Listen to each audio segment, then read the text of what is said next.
दो high school student गलती से एक आइलैंड पर फंस जाते हैं और इन दोनों के अलावा इस आइलैंड पर कोई भी नहीं था। ये दोनों ही एक दूसरे को बिल्कुल भी पसंद नहीं करते थे। आइलैंड पर कई महीने फंसे रहने के बाद इन दोनों के बीच क्या क्या कांड होते हैं देखते हैं हम आज की इस कहानी में। तो कहानी की शुरुआत में हम एमी नाम की एक लड़की को देखते हैं जो सुबह जल्दी उठती है और रेडी होकर अपनी स्कूल के लिए निकल जाती है। और वहीं हम दूसरी तरफ डीन को देखते हैं जो सुबह जल्दी उठ तो जाता है लेकिन रेडी होने के बाद वो गेम खेलने लग जाता है। तभी डीन के डैड वहाँ आते हैं और वो उसे कहते हैं तुम स्कूल के लिए लेट हो रहे हो। इसके बाद हम एमी और उसकी बहन स्टेसी को देखते हैं। इन दोनों को ही इनकी मॉम स्कूल छोड़ने के लिए आई है। स्कूल में आने के बाद एमी अपनी फ्रेंड से मिलती है और वहीं पर हमें एमी की क्लास टीचर को दिखाया जाता है जो सभी स्टूडेंट को बता रहे थे कि ट्रिनिटेड आइलैंड के लिए सुबह बस 7 बजे निकलेगी। तभी क्लास में एमी आती है और आज पहली बार एमी क्लास में लेट आई थी। जिसके बाद क्लास टीचर उन सभी को कुछ रूल भी बताते हैं जो ट्रिप के बारे में थे और उन सभी को फॉलो करना था। क्लास खत्म होने के बाद जब ये सभी लोग कैंटीन में थे तभी एमी की फ्रेंड उससे कहती है कि हमारे पास 1 हफ्ता है वहाँ पर मौज करने के लिए।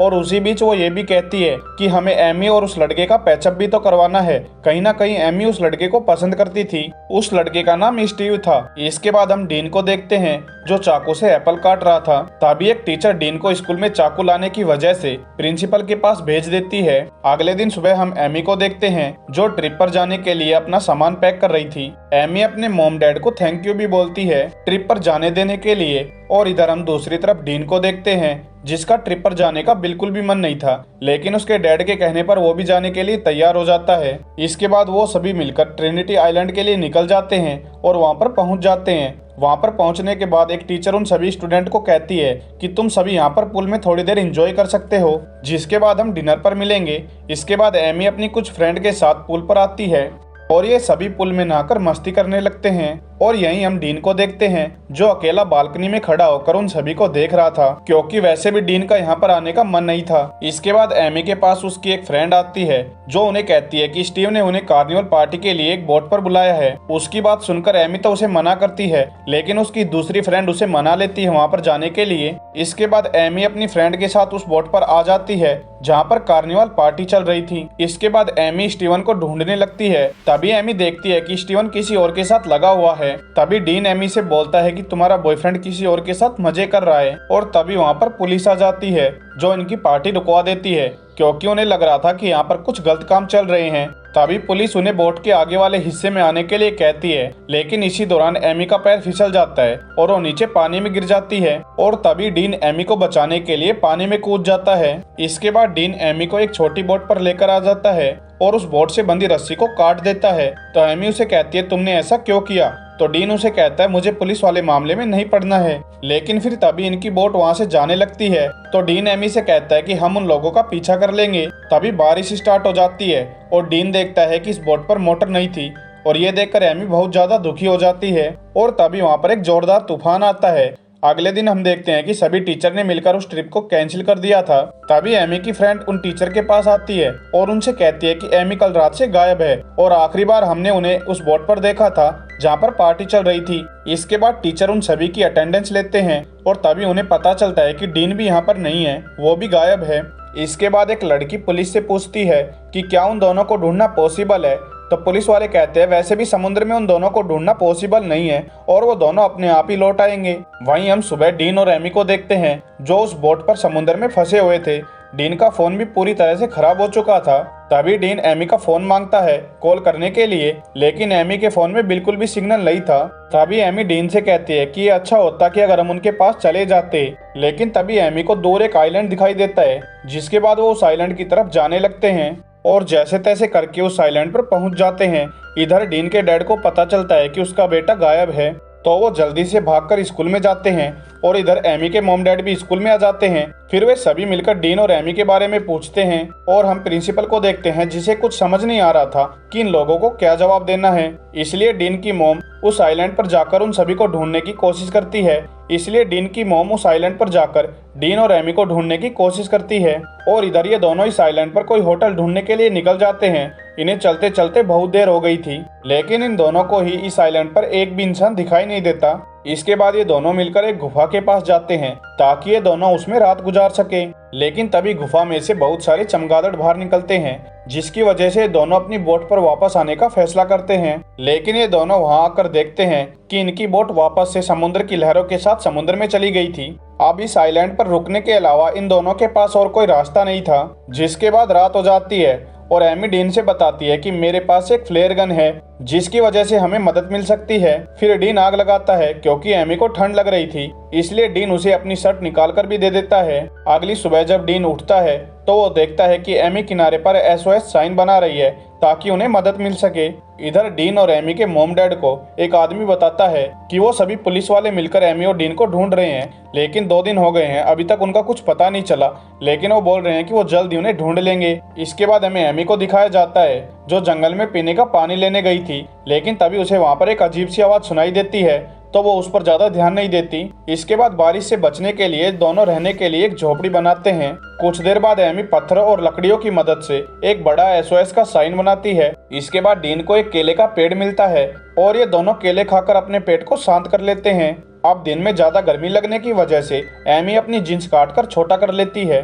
फिर शाम हो जाती है और ये दोनों सो जाते हैं। डीन एमी के ऊपर अपना हाथ रख लेता है, लेकिन एमी उसे कुछ भी नहीं बोलती। इधर बार बार टीवी पर डीन और एमी के लापता होने की न्यूज दिखाई जा रही थी। इसके बाद हम देखते हैं कि डीन की मॉम हेलीकॉप्टर की मदद से उन दोनों को समुद्र में ढूंढने की कोशिश कर रही थी। वहीं हम एमी को देखते हैं जो डीन से बोल रही थी कि हमारे पास लाइटर खत्म हो गया है, इसलिए हमें आग जलाना सीखना होगा। तभी डीन वहां पर एक इंसान के कंकाल को देखता है, जिसे देखकर एमी तो घबराई जाती है। एमी को बस ऐसा ही लग रहा था कि इसकी तरह हमारा भी यही हाल ना हो जाए। तो डीन एमी से कहता है कि हमारा ऐसा कुछ भी नहीं होगा, क्योंकि मैं जानता हूँ कि वो लोग हमें ढूंढ रहे होंगे और मैं तुम्हें कुछ भी नहीं होने दूंगा। इसके बाद ये दोनों किस करते हैं और कार्यक्रम भी करते हैं। अगली सुबह जब एमी उठती है तो वहाँ पर डीन नहीं था।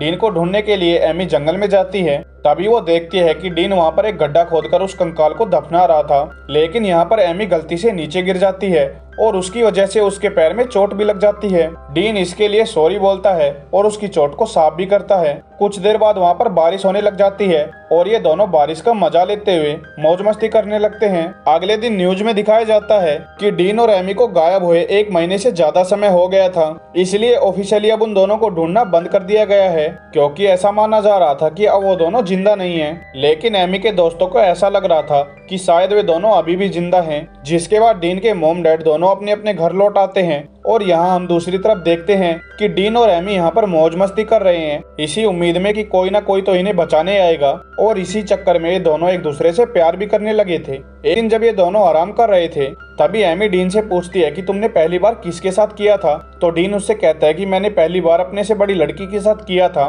जब वो कॉलेज में थी। इसके बाद डीन एमी से पूछता है कि तुमने पहले किसके साथ किया था। तभी एमी डीन से कहती है कि मैंने पहली बार तुम्हारे साथ ही किया है। और ये सुनकर डीन को बहुत ही ज्यादा अच्छा लगता है। कुछ देर बाद इन्हें एक प्लेन की आवाज सुनाई देती है, तो जल्दी से डीन किनारे की तरफ आता है और फ्लेयर गन को ढूंढने लगता है, लेकिन तब तक प्लेन यहाँ से जा चुका था। तो एमी डीन से पूछती है कि तुमने फ्लेयर गन का यूज क्यों नहीं किया। तो डीन उससे कहता है मुझे फ्लेयर गन नहीं मिली। जिसके बाद एमी अपने बैग में फ्लेयर गन को ढूंढने लगती है, लेकिन तभी उसे पता चलता है कि फ्लेयर गन बैग से गायब है और उसी के साथ उसकी बहुत सारी चीजें भी उसके बैग से गायब है, जिसकी वजह से दोनों परेशान हो जाते हैं। अगले दिन जब सुबह दोनों बैठकर बातें कर रहे होते हैं तभी इन दोनों को एक अजीब सी आवाज सुनाई देती है, जिसकी आवाज पहले एमी ने सुनी थी। तभी डीन उसे देखने के लिए जंगल में जाता है और वहाँ पर उसे एक ब्लैक पैंथर दिखाई देता है। ब्लैक पैंथर को देखकर डीन वहाँ से भागने लगता है। एमी भी डीन का पीछा करने लगती है। भागते भागते एमी डीन के पास आ जाती है और वहाँ पर आकर देखती है कि डीन ने ब्लैक पैंथर को मार दिया था। जिसके बाद ये दोनों साथ में नहाते हैं और एक दूसरे का साथ देते हैं। ऐसा ही करते करते अब इन दोनों को इस आइलैंड पर कई महीने गुजर गए थे।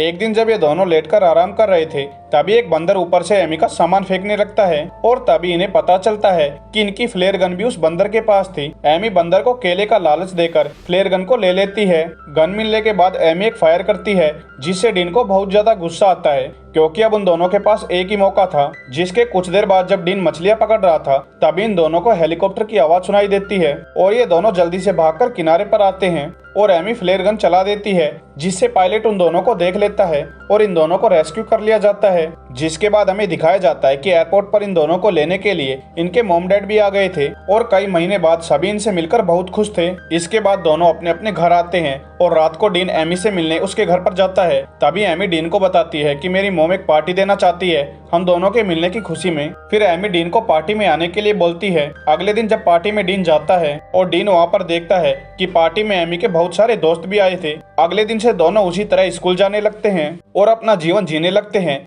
अगले दिन एमी अपनी बहन के साथ एक प्रोम पार्टी में जाती है जहाँ पर एक लड़का बहुत देर से एमी की बहन को देख रहा था, इसलिए एमी अपनी बहन को उस लड़के के पास बात करने के लिए भेज देती है। तभी एमी अपनी दूसरी फ्रेंड से मिलती है।